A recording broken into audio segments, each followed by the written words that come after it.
This audio, Things Working Together for Good, is taken from the book Words of Cheer for Daily Life, page 68, by Charles Spurgeon. Things Working Together for Good. We know that all things work. Look around, above, beneath, and all things work. They work in opposition to idleness. The idle man that folds his arms or lies upon the bed of sloth is an exception to God's rule. For except himself, all things work. There is not a star, though it seemeth to sleep in the deep blue firmament, which doth not travel its myriads of miles and work. There is not an ocean or a river, which is not ever working, either clapping its 1,000 hands with storms, or bearing on its bosom the freight of nations. There is not a silent nook within the deepest forest glade where work is not going on. Nothing is idle. The world is a great machine, but it is never standing still silently all through the watches of the night. And through the hours of day the earth revolveth on its axis, and works out its predestinated course. Silently the forest groweth, anon it is felled, but all the while between its growing and felling it is at work. Everywhere the earth works, mountains work, nature in its inmost bowels is at work, even the centre of the great heart of the world is ever beating. Sometimes we discover it's working in the volcano and the earthquake, but even when most still, all things are ever working. They are ever working too, in opposition to the word play. Not only are they ceaselessly active, but they are active for a purpose. We are apt to think that the motion of the world and the different evolutions of the stars are but like the turning round of a child's windmill. They produce nothing. That old preacher Solomon once said as much as that. He said, "The sun also ariseth, and the sun goeth down, and hasteth to his place where he arose. The wind goeth toward the south, and turneth about unto the north, it whirleth about continually, and the wind returneth again according to his circuits." But Solomon did not add that things are not what they seem. The world is not at play. It hath an object in its wildest movement. Avalanche, hurricane, earthquake are but order in an unusual form. Destruction and death are but progress in veiled attire. Everything that is and is done worketh out some great end and purpose. The great machine of this world is not only in motion, but there is something weaving in it, which as yet mortal eye hath not fully seen, which our text hinteth at, when it says, "It is working out for God's people." And once again, all things work in opposition to Sabbath. We morally speak of work, especially on this day, as being the opposite of sacred rest and worship. Now, at the present moment, all things work. Since the day when Adam fell, all things have had to toil and labour. Before Adam's fall, the world kept high and perpetual holiday, but now the world has come to its work-days. Now it hath to toil. When Adam was in the garden, the world had its Sabbath, and it shall never have another Sabbath till the millennium shall dawn, and then when all things have ceased to work, and the kingdoms shall be given up to God. Even the farther then shall the world have her Sabbath and shall rest, but at present all things do work. Let us not wonder if we have to work too. If we have to toil, let us remember, this is the world's week of toil. The 6,000 years of continual labour and toil and travail have happened not to us alone, but to the whole of God's great universe. The whole world is groaning and travailing. Let us not be backward in doing our work. If all things are working, let us work too. Work while it is called today, for the night cometh when no man can work. And let the idle and slothful remember that they are a great anomaly. They are blots in the great work-writing of God. They mean nothing. In all the book of letters with which God has written out the great word work, they are nothing at all.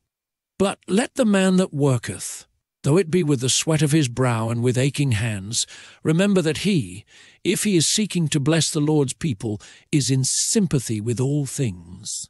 Not only in sympathy with their work, but in sympathy with their aim. All things work together. That is in opposition to their apparent confliction.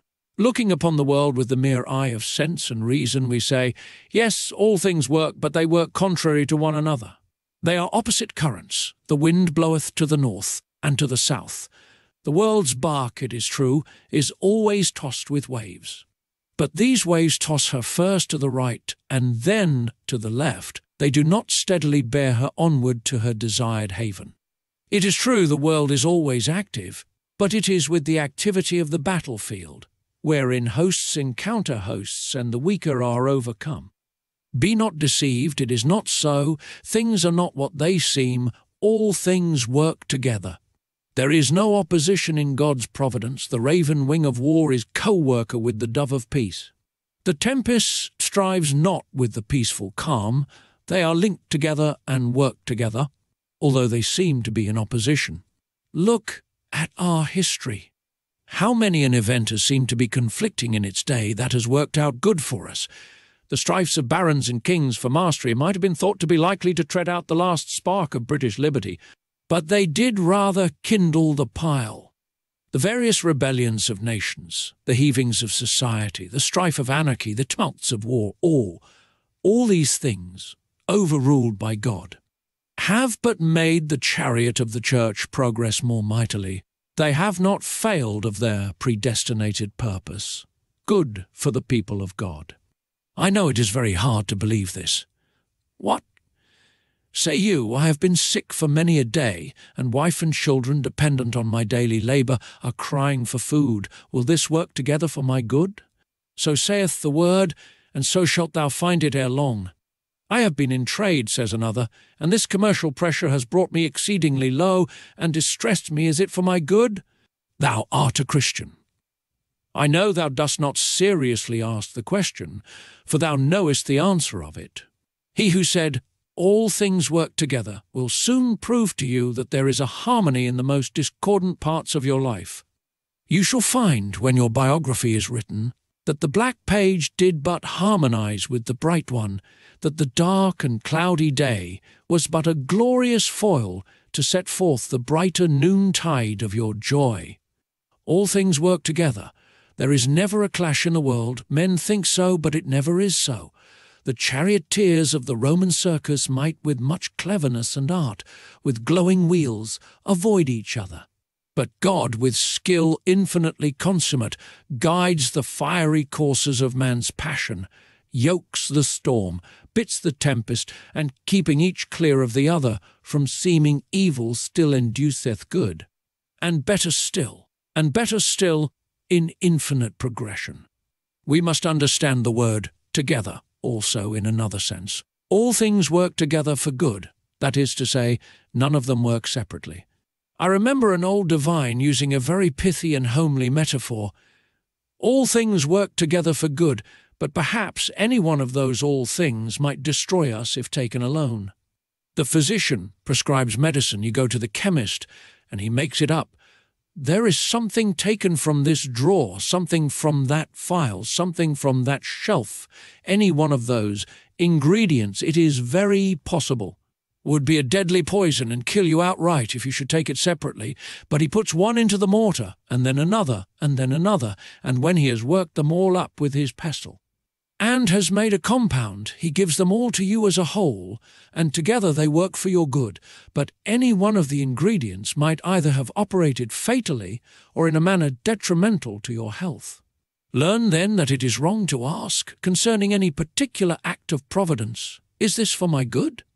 Remember, it is not the one thing alone that is for your good. It is the one thing put with another thing, and that with a third, and that with a fourth, and all these mixed together that work for your good. Your being sick very probably might not be for your good. Only God has something to follow your sickness, some blessed deliverance to follow your poverty. And He knows that when He has mixed the different experiences of your life together, they shall produce good for your soul and eternal good for your spirit.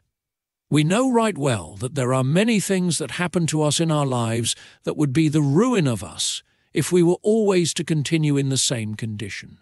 Too much joy would intoxicate us, too much misery would drive us to despair, but the joy and the misery, the battle and the victory, the storm and the calm, all these compounded make that sacred elixir, whereby God maketh all His people perfect through suffering, and leadeth them to ultimate happiness.